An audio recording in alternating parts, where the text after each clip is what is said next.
The moment the grand hall fell silent, it felt as though the air itself was holding its breath. Chandeliers glowed softly above polished marble floors, and rows of guests sat frozen, waiting for a choice that everyone believed was already decided. This was not just a meeting of status and tradition, it was a moment that would quietly change lives forever. At the center of it all stood a man of power and a family desperate to secure its future, unaware that the simplest act of honesty was about to disrupt everything they thought they knew. Before we go further, if you believe in kindness, second chances, and stories that remind us that true worth goes deeper than appearances, please take a moment to like this video, share it with someone who needs hope, and subscribe to Kindness Corner. Also, tell us in the comments where you're watching from. Your support helps these stories reach more hearts around the world. The Duke, named Alaric Hawthorne, was known across the region not only for his wealth but for his quiet principles.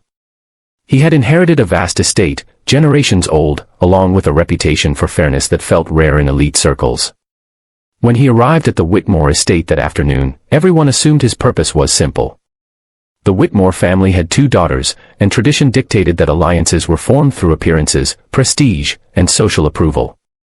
The elder daughter, Celine Whitmore, was admired everywhere she went, her beauty praised, her confidence celebrated, her presence always noticed.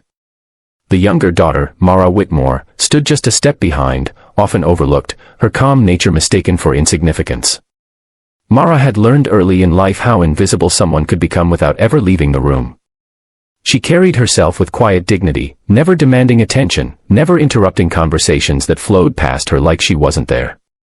While Celine was guided toward ballrooms and admiration, Mara found comfort in the estate's gardens and libraries, learning to listen rather than shine.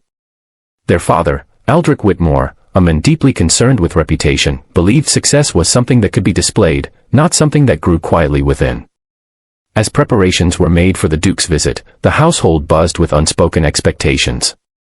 Every glance, every carefully arranged detail pointed toward Celine. Mara noticed it all, yet she said nothing. Years of being sidelined had taught her that silence was safer than hope. She did not resent her sister, but she understood her place, or so she believed. When the moment came, Aldrich Whitmore guided the Duke through the hall with practiced confidence. He spoke at length about family legacy, prosperity, and the importance of outward excellence. Without hesitation, he gestured toward Celine, presenting her as the obvious choice. To him, the matter seemed settled before it had even begun. But Alaric Hawthorne was not listening to what was being offered, he was observing what was being revealed. He noticed how Celine smiled effortlessly, accustomed to admiration. He also noticed Mara, standing quietly at the edge, hands folded, eyes thoughtful, neither seeking attention nor shrinking from the moment. There was a stillness about her that did not come from weakness, but from self-awareness. As the room waited for his response, Alaric felt something unexpected, a sense of clarity. He had seen countless polished faces and rehearsed virtues throughout his life. What he rarely encountered was sincerity untouched by performance. His decision, when it came, did not follow the script everyone expected. The reaction was immediate and unspoken. Murmurs rippled through the guests. Aldrich Whitmore's confidence faltered, his carefully crafted plan cracking in plain sight. Celine remained composed, but surprise flickered briefly across her face. Mara, meanwhile, felt time slow. She was not prepared for attention, least of all this kind. Her heart raced, not from excitement, but from disbelief. In the days that followed, the estate buzzed with speculation. Why would a duke choose the daughter no one praised? Why turn away from perfection as others defined it? Some whispered theories, others doubted the decision entirely. Mara felt the weight of judgment pressing on her from all sides, yet something within her remained steady. For the first time, she was not being chosen despite who she was, but because of it. As arrangements were discussed and plans formed, Alaric took time to know Mara beyond appearances. He learned of her love for learning, her compassion for those who worked quietly behind grand walls, and her belief that dignity was not something granted by status. Mara, in turn, saw men who valued depth over display, whose authority came from responsibility rather than pride. Not everything was easy. Aldrich Whitmore struggled to hide his disappointment, and society's expectations loomed heavy. Mara faced moments of doubt, questioning whether she truly belonged in a world that had never made space for her. Yet with every step forward, she realized that being overlooked had given her strength others never needed to develop.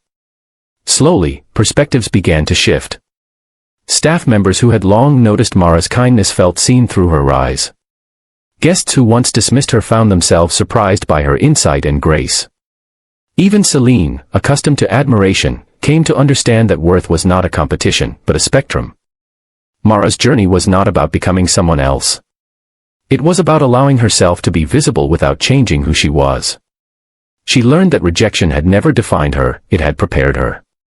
And Alaric, in choosing her, had not rescued her, he had recognized her. As the seasons changed and the story spread, the tale became less about a duke's unexpected choice and more about the quiet power of authenticity.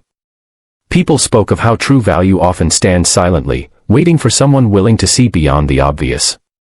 If this story is touching your heart, please pause for a moment and engage with it, like the video, share your thoughts, and let us know if you believe kindness can change destinies.